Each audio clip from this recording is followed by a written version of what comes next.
No, que encantado de volverte a recibir en el programa Retos Siglo XXI. Bueno, vos me recibís en el Claro, ministerio. y más bien yo soy el agradecido porque, a ver, sigo sus programas y me parece que tienen una profundidad importante para la discusión de este país. Sí, gracias.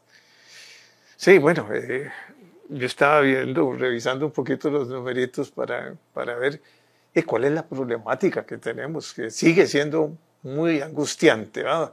Todo el mundo cree que la situación fiscal no es la mejor, es muy buena, pero es muy buena en relación a, y si cambian las circunstancias o los ingresos, y ahí causa un déficit. La verdad es que usted tiene entre renta, IVA y otros, y consumo, como 6.900 billones, ¿verdad? En este momento, las proyecciones de este año son cerrar en Un buen 7, 7.1, 7, 7.2 billones de colones la billones de recaudación. colones. Okay. Eso es el 14.7 más o menos del PIB, ¿verdad? 14.5 más o 5, menos. bueno. Pero vamos a ver otra la parte de la ecuación, ¿verdad? Y tenés entre gastos, digamos,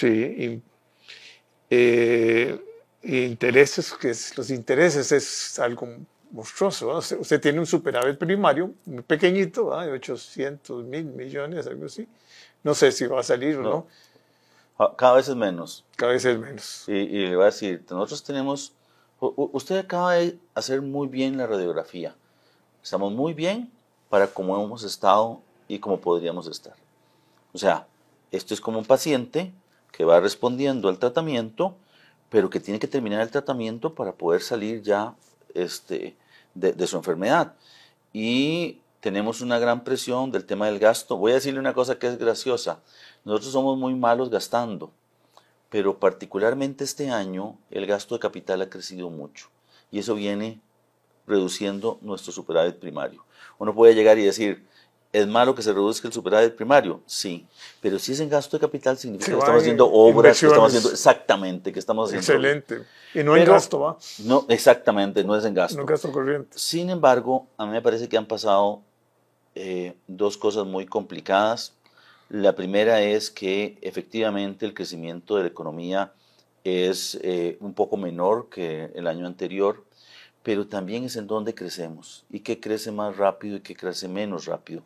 El régimen definitivo se mantiene creciendo, pero a una tasa mucho menor que lo que crece, digamos, sectores dinámicos que hoy no están contribuyendo en la dimensión que lo deberían estar haciendo, como zonas francas, que están muy enganchados en comercio internacional, el otro está más relacionado con actividades locales o a nivel de Centroamérica países más también. conocidos, Centroamérica también. Y eso tiene una condición. Y el otro es una frase que dije que se ha convertido en un tema en el cual los diputados no están muy felices, es decir, que el principal riesgo fiscal que tiene el país es la Asamblea. Hay una cantidad importante de proyectos de ley que están en la Asamblea, que se están aprobando, y que ese es el problema más grave de todos, que se están aprobando De reducir de impuestos. reducir impuestos. Voy a ponerle un ejemplo. Tenemos un proyecto de ley que se acaba de aprobar que modifica la escala de Individual. los tramos de renta de los profesionales independientes y nosotros estábamos de acuerdo. Planteamos reformas a la Asamblea para que redujéramos o que aumentáramos el mínimo exento, pero que aumentáramos un tramo más con una tasa mayor para asegurar que no se perdieran tantos recursos. Bueno, no aprobaron eso. Entonces tenemos dos consecuencias muy malas. Por un lado, se le restan 7.000 millones de colones a la recaudación de impuestos y por otro, resulta que la distribución de esa reducción del impuesto se la llevan los de más altos ingresos y muy poco los de muy bajos ingresos. Entonces estamos cometiendo un error terrible.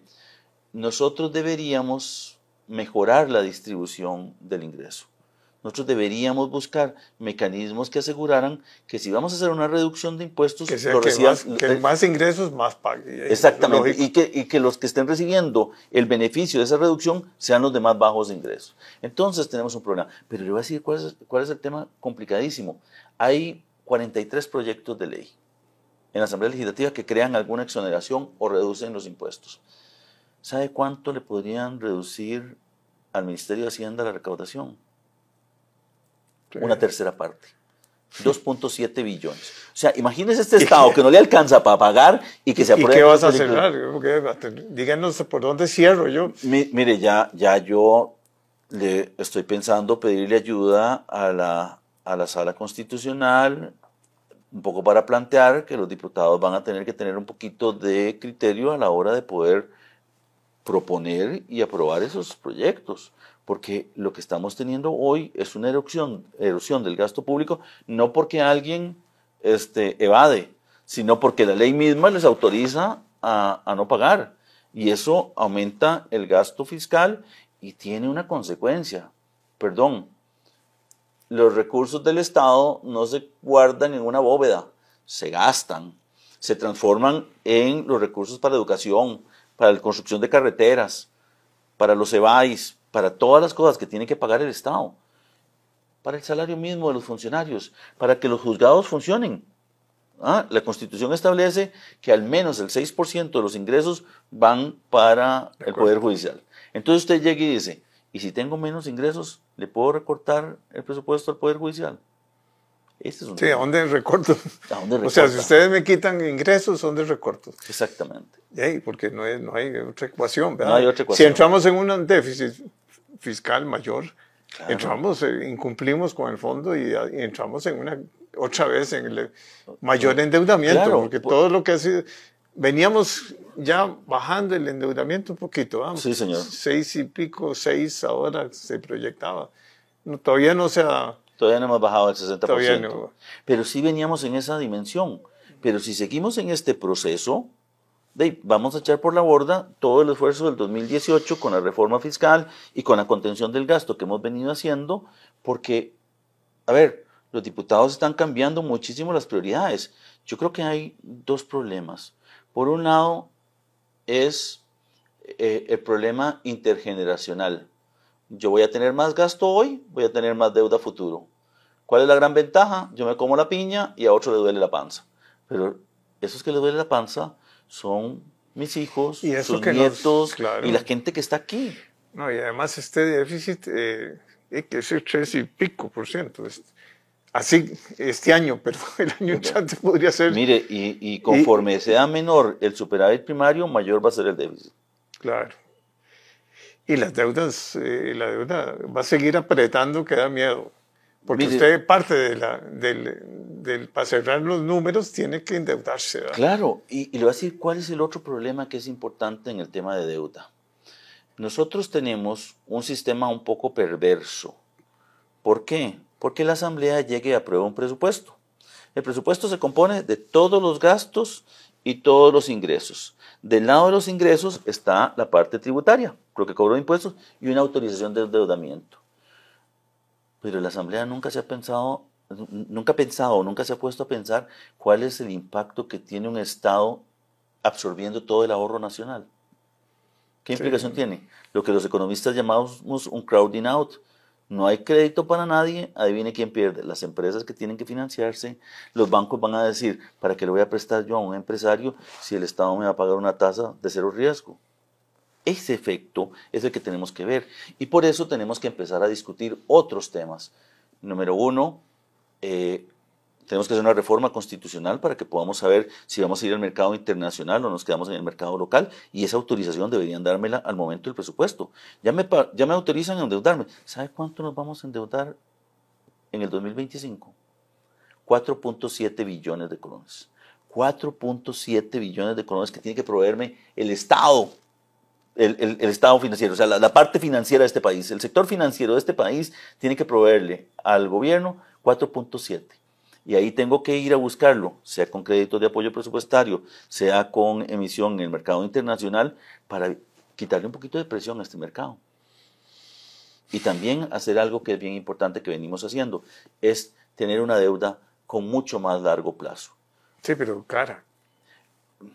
Es que es cara aquí en el mercado local. Este mercado es caro. Es que el mercado es caro. Es caro y con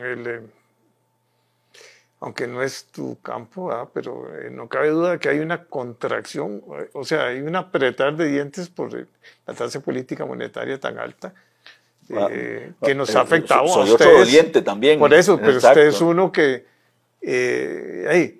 las empresas entonces están, bueno, ya el año pasado pasaron por pérdidas un montón de plata, porque la mayoría estaban endeudados en dólares, ¿verdad? Ahora muchos costarricenses se están endeudando en dólares, ¿verdad? Y cuando venga el cambio, porque eso es obvio, bueno, no sabemos ni qué va a pasar en Estados Unidos, esa es otra cosa. A ver, Estados Unidos tiene dos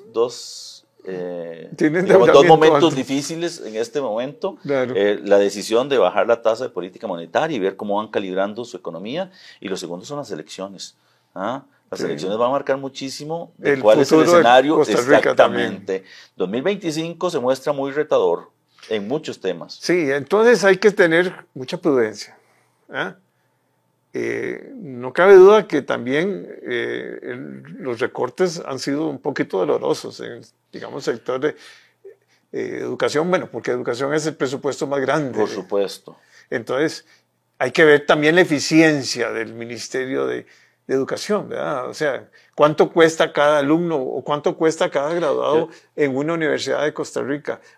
Esos son cosas que hay que analizarlas con mucho cuidado. Porque... Claro, y le voy a decir que hay un elemento fundamental. Es cierto que nosotros tenemos un tema de educación complicado, tenemos varios problemas, particularmente dos. El primero es que nuestros resultados de la educación, si usted lo mide por PISA, se da cuenta de que, dado el presupuesto, hay países que tienen mejores resultados. Y eso tiene que llamarnos la atención y ponernos a trabajar. Lo segundo es que las demandas por educación están fundamentadas en una decisión que se tomó hace 15 años, 12 años, ¿verdad? Y hablaba del 8% de la educación. Nosotros tenemos una situación que, como lo dije ahora, nuestro PIB tiene dos componentes. Si usted tiene el PIB del régimen definitivo, ese crece despacito. Si usted agrega el PIB que tienen las zonas francas, crece más rápido. Y adivinen qué, pero esta parte no paga impuestos no genera, y sin embargo yo tengo el compromiso claro, de llegar al 8%. Hay que hacer algo diferente. Por eso los constitucionalistas, los constituyentes, fueron muy sabios de decir que al Poder Judicial había que darle el 6% de los ingresos, no del PIB, de los ingresos. ¿Por qué? Porque el Estado es capaz de financiar lo que puede recolectar, no puede hacerlo más allá. El segundo tema con educación es la situación demográfica. Costa Rica está metido en un zapato hacia el futuro. ¿Por qué? Porque como buen país apostamos por los niños. Está reduciendo la población. Terriblemente. Y con un tema complicado. No creamos nada para la población adulta mayor. Entonces tenemos muchos recursos enfocados en educación, en los niños y muy poco en adultos mayores. Y esa es una discusión que tenemos que ir dando. Probablemente ese objetivo del 8% de la educación que subió del 6 al 8 en el 2011, si mal no recuerdo, usted llega y dice, bueno, y ahora ese 2%, ¿cómo lo iba a financiar? Nadie lo dijo, no les interesó. No dijeron, hay que crear un impuesto para poder financiar esto. Ese es el problema de nosotros. Nosotros creemos que la cobija alcanza para todos. Ay, no alcanza. No alcanza. No alcanza y además los que reciben tienen que dar cuentas. O sea, yo lo que no soporto es que nadie da cuentas aquí. ¿verdad? Sí. O sea, una universidad cualquiera, aunque sea que tiene autonomía, una caja del Seguro Social, un Instituto Nacional de Seguros, todos tenemos que saber qué es lo que está sucediendo con transparencia. El caso de ustedes, ¿qué pasó con la famosa proyecto de digitalizar todos los Mire, ingresos, porque bueno, por lo menos hay un pensamiento de que si usted mejora la hacienda pública con más tecnología, va a mejorar los ingresos, pero el problema suyo es que este mercado, el mercado interno, el que digo yo, el de los que están aquí, se ha venido contrayendo, ha venido sufriendo. Sufriendo mucho. Mucho, ¿verdad? O sea, Sí. usted no sacan las cifras, pero la desocupación por la contracción del mercado interno es fuerte todavía, o sea, y eso son ingresos, ¿verdad? A ver, yo creo que hay varias cosas que han pasado. Primero voy a contestarle algo que me parece muy relevante, y es el tema de la rendición de cuentas. Hace algunos días yo dije que los recursos del FES eran a fondo perdido. ¿Sabe por qué son a fondo perdido? Porque ellos no rinden cuentas de su impacto en la sociedad como tal. ¿Qué quería decir yo en ese momento? Yo llego, pongo en el presupuesto la partida del FES, no sé cómo los ejecutan, si tienen superávit, si no tienen superávit. Un ministerio, cuando le sobra plata, resulta que yo me endeudo menos. En el caso del FES, no. Ellos tienen su fondo aparte. Es su fondo aparte. Y entonces, si les sobró la plata, no podemos recogerla para usarla en otra cosa. Y eso es un tema que es complicado. Además, me parece que hay una situación que nosotros hemos perdido. Las instituciones son instrumentos de políticas de desarrollo. Las universidades no pueden pretender que ellos tienen una visión de desarrollo que tiene que estar disociada de la visión de desarrollo de país. Sí. Tenemos que crear más carreras STEM para poder aprovechar todo lo que tenemos hoy. La mayor parte de las exportaciones de este país están ligadas a tecnología. Instrumentos médicos, implementos médicos. Estamos apostando por el CHIPS Act, por atraer la construcción de chips en este país, y eso significa más gente enfocada en eso, más gente con matemática, más gente con ciencias, más gente con tecnología, etc. Más gente con inglés también. Bueno, voy a decirle una cosa. Los muchachos que se gradúan en las universidades públicas no tienen un buen nivel de inglés. Y es un tema que es complicado. Y probablemente mi generación no lo ocupó, pero la generación de hoy sí. Sí. En el otro tema que usted decía de esto, quisiera hablar de Hacienda Digital, porque me parece que usted toca un elemento fundamental. El compromiso hoy del Ministerio de Hacienda es implementar Hacienda Digital. Hemos venido trabajando de una manera, para decirlo, nuestro principal esfuerzo es eso. Nuestro proyecto es que para el 2 de junio del 2025 la gente tenga la posibilidad de hacer toda su gestión tributaria a través de esta página, de una página que vamos a construir, incluyendo desde su celular. Van a poder hacer su declaración, van a poder hacer todo y además van a poder pagar. Y eso es un sí, porque además usted le puede hacer el cálculo. Y yo ya se lo voy a haber prellenado. Sí, sí. Le voy a decir, mire, de acuerdo a las facturas electrónicas que usted... Exactamente, de acuerdo a las facturas electrónicas que usted generó, pero además de las que usted pagó, porque yo ya voy a saber cuánto compra usted. Y si hay una diferencia, yo voy a saber que usted me está mintiendo. Usted no puede comprar más de lo que vende. No. Y ahí usted tiene que tener un margen. Entonces yo voy a tener la capacidad de, a través de inteligencia artificial, revisarlo. Es que esperamos que con la inteligencia artificial usted puede hacer muchas cosas. Muchísimas. O sea, muchísimas, y tenés la base de datos bien elaborada. Mire, desde el 2018 pero es si tenés un 40% de informalidad. Voy a decirle que hay dos situaciones que son bien interesantes. El IVA viene a obligar a hacer mucha formalidad. ¿Por qué? Porque si yo soy una empresa y contrato no lo puedes deducir, entonces perdiste. Claro, pierdo. ¿Por qué? Porque perdiste el crédito fiscal. Exactamente. Entonces, es un poco la idea. Obviamente la informalidad hay que atacarla. Me parece que hay un elemento fundamental en la informalidad que es las cargas usted, sociales exactamente, también. Porque no es un tema de impuestos. ¿No? A ver, si usted le va mal, yo no le cobro. Pero además, si le va mal y el siguiente año le vuelve a ir mal, o al siguiente año le vuelve a ir bien, usted puede utilizar el crédito del año anterior. Entonces, la informalidad no parte de eso. La informalidad es principalmente por el tema de las cargas. Y eso me lleva al otro tema que usted preguntó. ¿Sabe cuál es el problema de la Caja Costarricense de Seguro Social? Que al igual que usted lo dijo, no rinde cuentas. ¿Por qué no rinde cuentas? Porque usted tiene dos situaciones complicadas. La gente que puede pagar se va de la caja.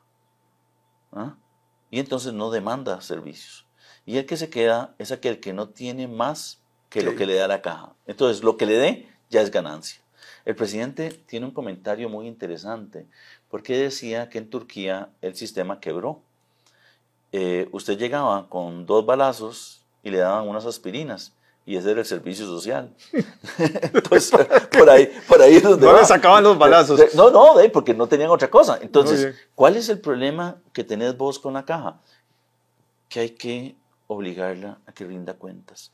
Tenemos que tener una estructura de costos, saber cuánto cuestan las operaciones. ¿Cuál es la esencia de las pólizas de gastos médicos que se venden? Tener controlado el costo. No, y que cuando uno, digamos, ahí te das cuenta si te llevan tu expediente médico muy fuerte y te suben las primas o conforme vas cometiendo, o sea, te vas envejeciendo. Que es lógico que tenés, pero es un seguro que está muy bien calculado. Claro, pero el nuestro no.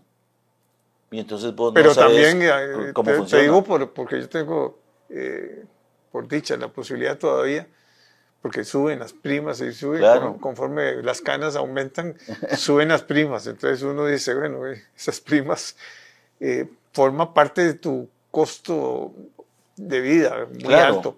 Porque la caja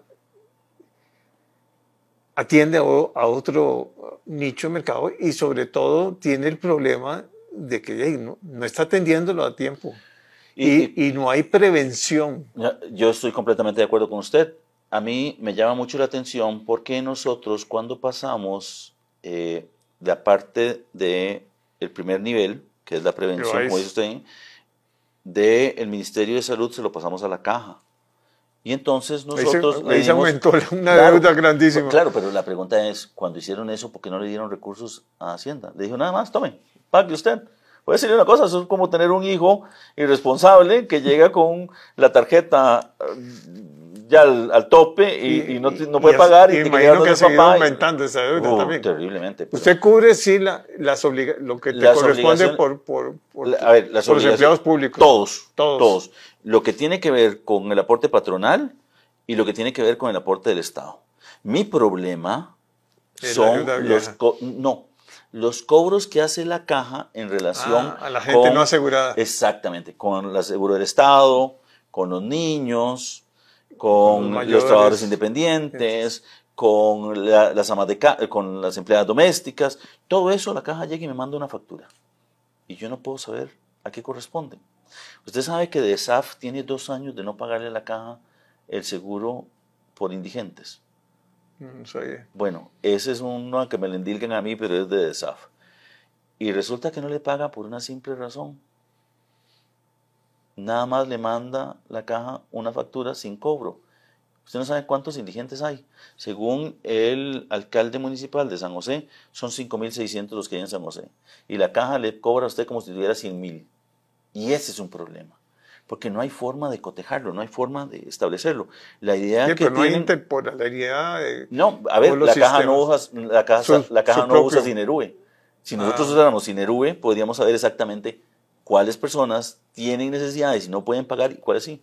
Pero además tenemos un problema. A ver, yo llego mañana a la caja, me hacen un procedimiento y digo que no puedo pagar y la caja la endosa al Estado. Se lo endosa al Estado.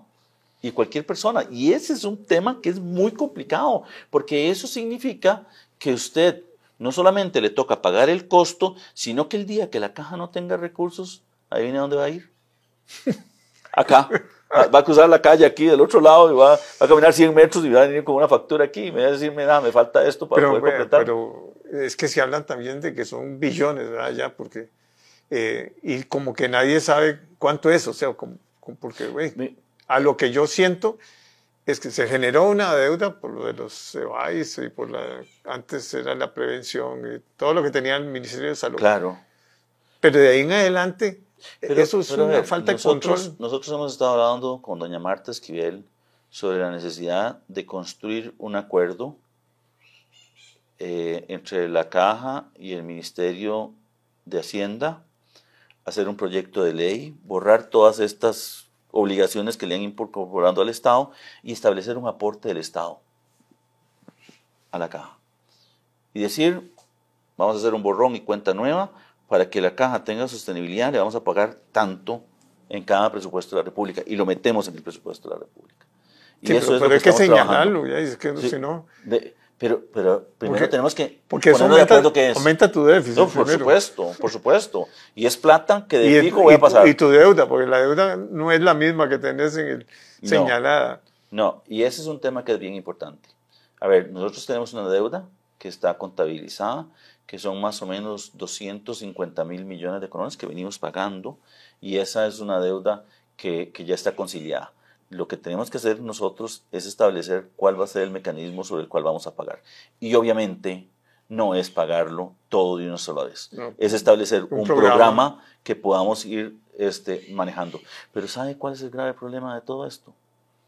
Que mañana la Caja, 9 personas ahí, deciden que el Estado ya no tiene que poner .57, sino 1.91. Y ¡pum! Vamos aquí. ¿De dónde lo agarro? Exactamente. ¿De dónde lo agarro? Y ese es el punto. Nosotros vamos a tener que buscar algún mecanismo con la Caja y poder empatar dos cosas que van a pasar. Número uno, las pensiones con cargo al presupuesto van a venir bajando. Ya estamos llegando como al pico, ya no van a haber más pensionados, entonces van a empezar a reducirse y esto en un horizonte de aquí al 2080 vamos a tener un espacio suficiente para darle. 2050 podemos estar empezando ya a trabajar con la Caja para pagarle. Pero ese periodo es muy largo y eso no lo entiende. Pero la Caja va a estar ahí, el Estado va a estar ahí. Entonces, estas soluciones de mediano y largo plazo no pueden estar adecuadas a los gritos que pegan en la Asamblea de que páguele la Caja. Todavía no falta un ajuste, creo yo.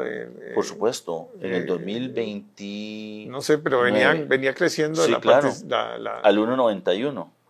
Y le voy a decir que es lo peor de todo. Al 1.91 de gente que probablemente no tenga pensión.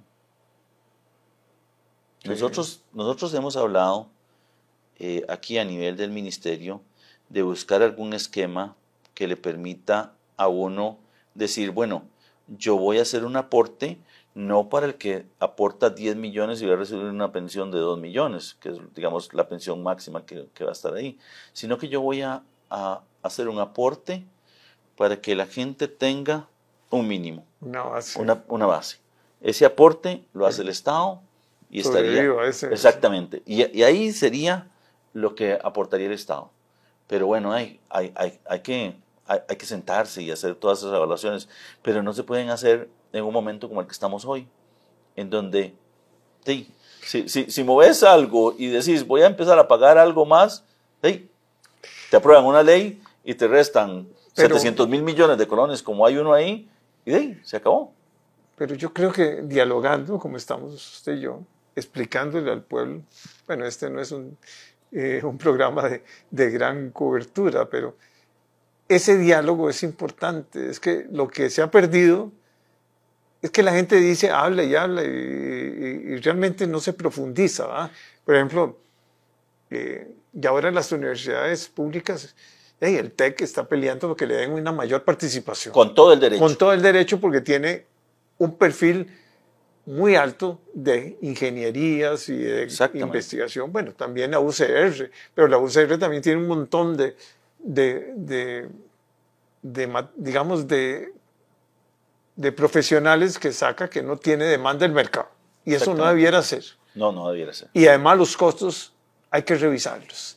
Y no es lógico tampoco que un muchacho dure más de 6 años ahí en la universidad. Porque ya, yo hablo de mis nietos, nada más, pero mis nietos se graduaron en 3 años y medio en Europa, sobre todo. En Estados Unidos dura 4 años, bachiller, y después sacan su maestría en 1 año. Y le dan la materia que tienen que darle. Lo que no se permite es que haya vagabundería Claro. hasta cierto punto. ¿Va? La gente no está sintiendo el peso de que digamos, no. La presión de salir. Yo le voy a decir algo que es interesante. Mi hijo estudia odontología. Tenemos unos vecinos y resulta que la nieta de estos vecinos también estudió odontología y se salió de la Universidad de Costa Rica por una razón, porque no había una materia. Pasaba un año sin poder llevar una materia porque no se abrió. Sí. Y no podía usarla porque ese era requisito para la siguiente materia. Y decidió abandonar la Universidad de Costa Rica teniendo muy buenas calificaciones y se pasó a una universidad privada que aseguraba que iban a llevar todos los cursos. Eso no puede ser. En las privadas hay universidades de primer orden ya. También de buena muy calidad. competitivas. Y hay que también medirlas, promoverlas. Claro. Y hay que medir. O sea, es que lo que no es... En ese caso, como es privado, no importa, pero es para los alumnos también, para que sepan que están dando... Esta universidad está mejor calificada que esta otra en estas materias. Exactamente. Y yo le voy a decir una cosa que es interesante. En el examen de Derecho, si yo mal no recuerdo, sí. La Universidad de Costa Rica no es primera. No, hay otra está universidad la Derecho... Exactamente. Sí. Tiene un mayor porcentaje de alumnos que ganan el examen. Sí. Yo lo que estoy preocupado, toda la educación estoy preocupadísimo, ¿verdad? Sí. Preocupado con el MEP, ¿verdad? Sí. Eso es un monstruo, ¿verdad? Se lleva la mayor parte del presupuesto, 2 puntos y pico. 6 billones. Sí. Es monstruoso. Es un monstruo, ¿verdad?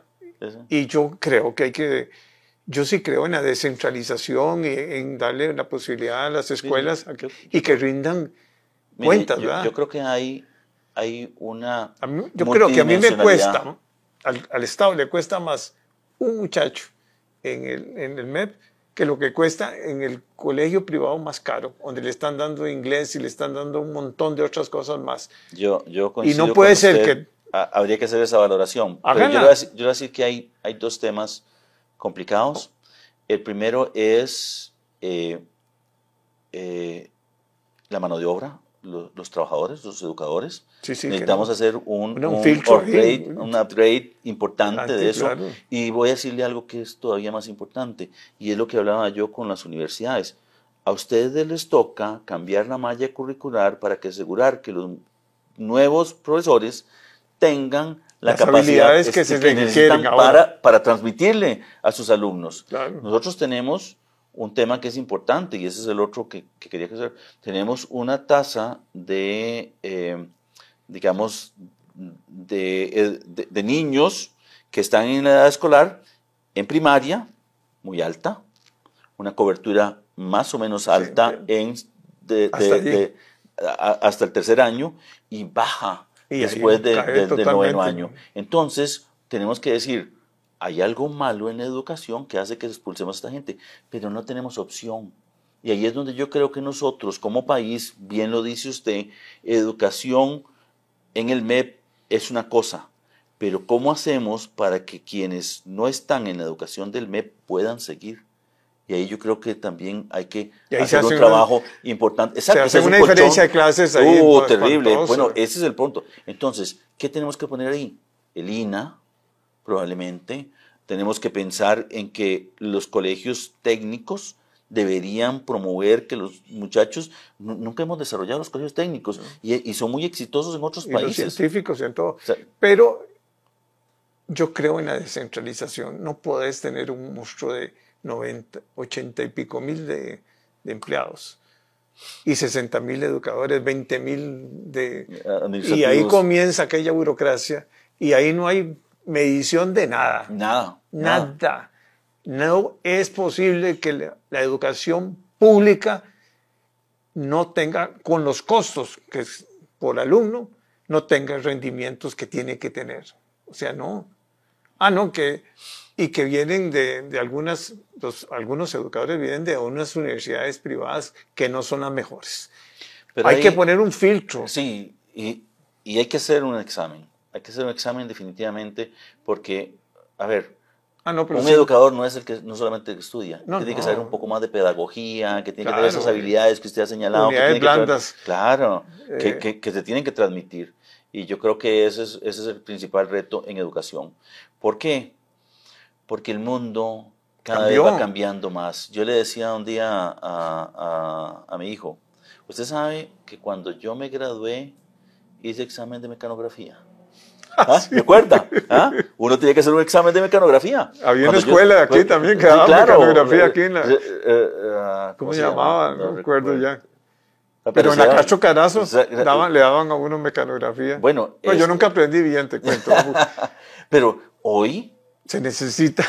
ese Increíble. aprendizaje de la máquina es fundamental para usar una computadora. Sí, claro. ¿Ah? Entonces usted llega y dice, No, no con deditos, sino exacto, porque ahí ya tiene que hacerlo. Entonces usted llega y se pone a pensar, esa evolución tan vertiginosa solo puede recibirla a un muchacho si tiene a alguien que le pueda dar esas habilidades. O sea, yo lo veo. O sea, yo estoy en mi etapa laboral. Me ha tocado a mí ir aprendiendo un montón de cosas. ¿Qué pasa si no hubiese tenido uno un poquito la habilidad de poder aprender cosas nuevas? O cosas como las telecomunicaciones. Yo le decía un día a alguien, vea, yo vengo de Tamarindo. En Tamarindo hasta 1990 pusieron un teléfono público. ¿Ah? Entonces llega y dice, pucha, es tiempo. Hoy no se ocupa nada de eso. Hoy ya no hay teléfonos en las casas. no La hay. gente anda en su celular y ahí con eso se la juega todo el tiempo. Entonces usted llega y dice, pucha, esta evolución tan grande de la tecnología, ¿cómo la vamos a poder utilizar de manera correcta si no tenemos a la gente adecuada? Bueno, la inteligencia artificial. ¿Ah?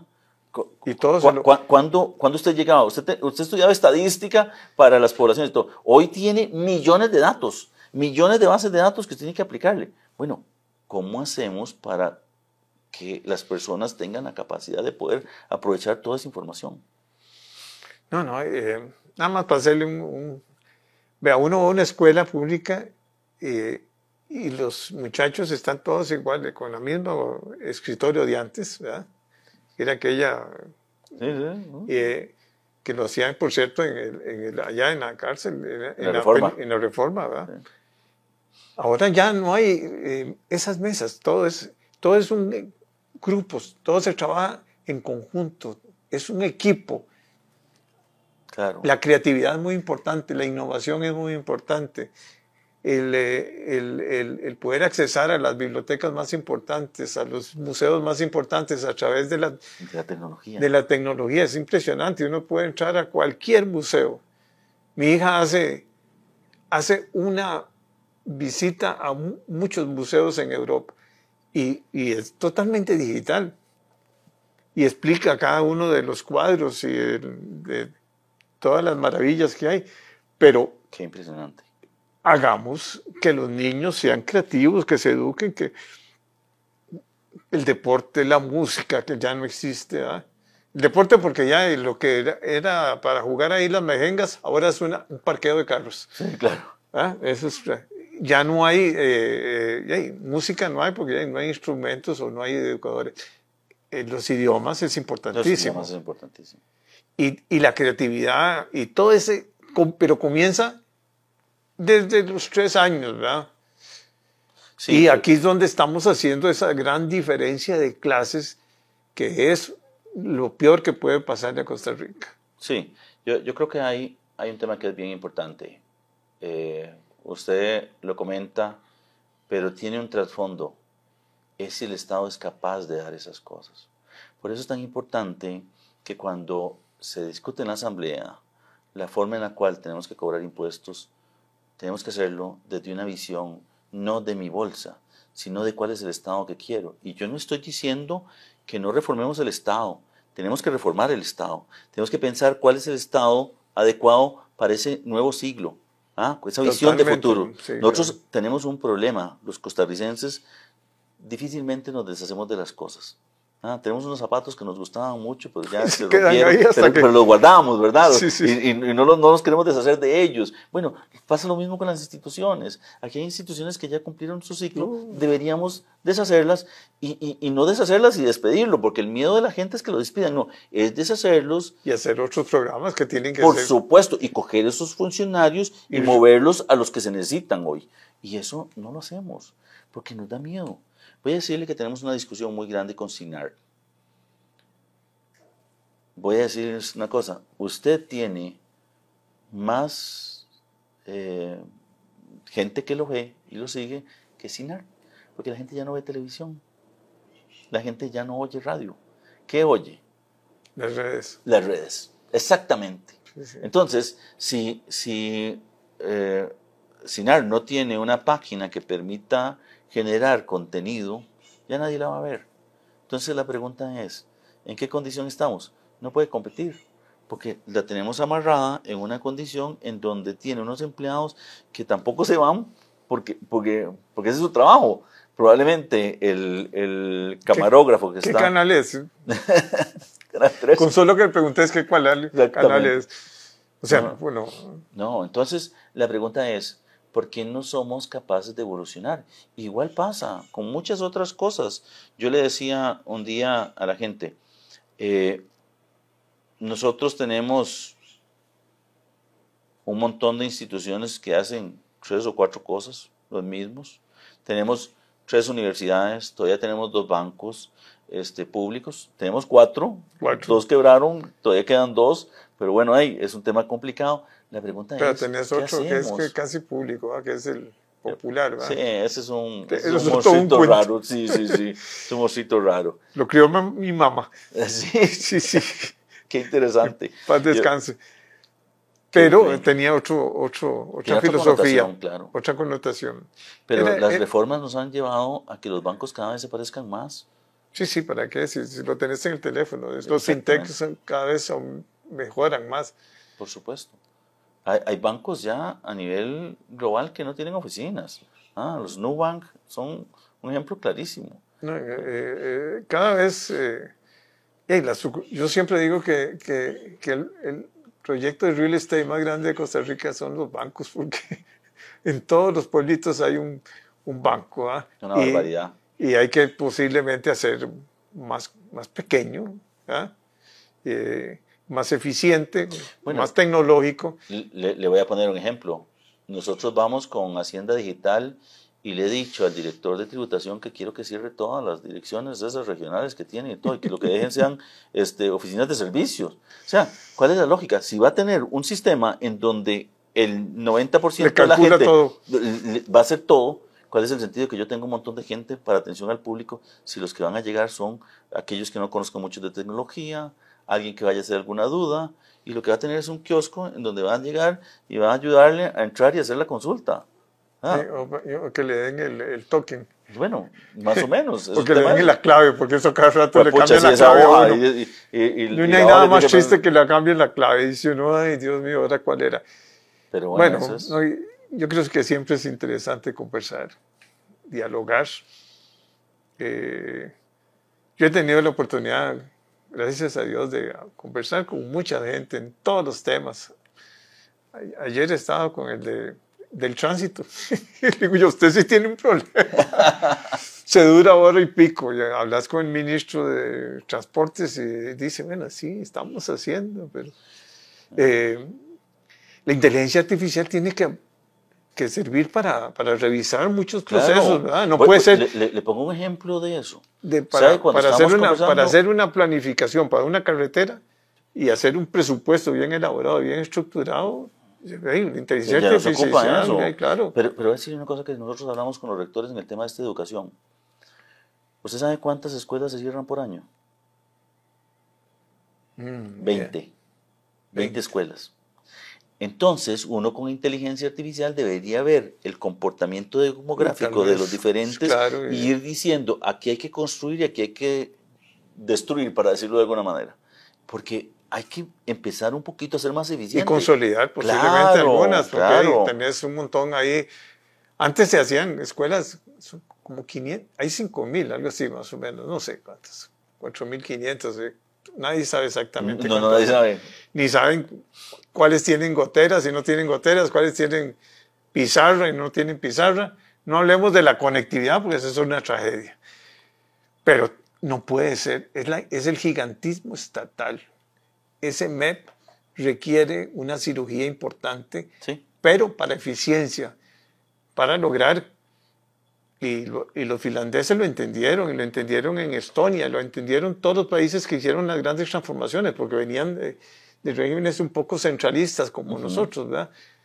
Y hicieron esa transformación de la educación, porque a la clase media no le alcanza la plata para pagar la educación que requieren sus hijos, para que luego puedan tener un nivel de crecimiento, y eso es muy triste. Y eso afecta la seguridad también. Sí, claro, pero tiene otra connotación bien complicada y es cuánto produce una economía teniendo más población educada. ¿Cómo logra usted atraer inversión extranjera directa si tiene no hay gente? educación. Sí, pues no hay educación. Ese es un tema que es complicadísimo. Bueno, pero a mí me parece importantísimo también la contribución de un buen sector como el de las zonas francas en esta parte de hacer una alianza estratégica para apoyar a la educación, siempre y cuando se descentralice. Yo tengo ahí algunos ejemplos donde la zona franca ha preparado educadores, ha preparado de todo. Y eso es un compromiso social. Claro. Es que también el sector, lo que pasa es que no hay tiempo para tanto. No, pero yo voy a decirle que hay una cosa que sí creo. Este país se construyó por la solidaridad del pueblo. ¿Ah? La gente pobre y la gente rica iba a la misma escuela y creaba redes importantes. Creo que eso lo hemos perdido un poco y por eso es importante que los empresarios entiendan que su actividad empresarial genera riqueza, pero esa riqueza hay que compartirla. Hay que compartirla y hay pagando que los impuestos. tal vez dar una bonificación adicional, pongámosle así, aunque sea, yo no sé si es deducible, yo creo que sí es deducible el gasto, ¿verdad? Pero a ese sector empresarial que también se compromete con la educación, digamos. O sea... Todas las donaciones al Estado son deducibles del Sí, yo sé, pero cuesta mucho, ¿va? Hasta eso cuesta, ¿va? Pero yo creo que tenemos pendiente otra. Cuando usted guste. Yo creo que es un placer y me encanta porque la verdad es que hay mucho respeto y los dos coincidimos en muchas cosas, ¿verdad? Sí. Yo no coincido en otras cosas, como haber cerrado la Fundación Omar Dengo, pero creo que este gobierno tiene todavía tiempo para abrir el espacio para buscar un gran diálogo nacional y buscar hacer un acuerdo nacional sobre los temas primordiales, seguridad, empleo, todo lo que tiene que ver con educación. Todo eso tiene que haber debate, no solo en el Congreso, porque en el Congreso lo que van a ver es otra cosa. Sí, coincido con usted en algo que es bien importante. Este país necesita construir las bases de una visión de mediano y largo plazo. Nuestro modelo de desarrollo que se gestó en el 86, después de la crisis, nos ha venido sirviendo. Le hemos ido haciendo algunos cambios, el tema de atraer inversión extranjera directa, pero yo creo que el siguiente salto cuántico que decía don William Hayden, que yo trabajé con él hablaba de saltos cuánticos, que nos va a poner en otro estrado, es subir una grada. Y para subir esa grada tenemos que pensar muy bien cuáles son las partes importantes y qué papel juega cada uno de los que están hoy, qué papel juegan las universidades, qué papel juega el Estado, qué papel juega el Poder Judicial, qué papel juega la Asamblea Legislativa. Yo creo que es un tema importante de discutir. Bueno, no, mucho gusto y un gran honor para estar con vos. Muchísimas gracias. La verdad es que yo creo que la admiración es mutua. Gracias.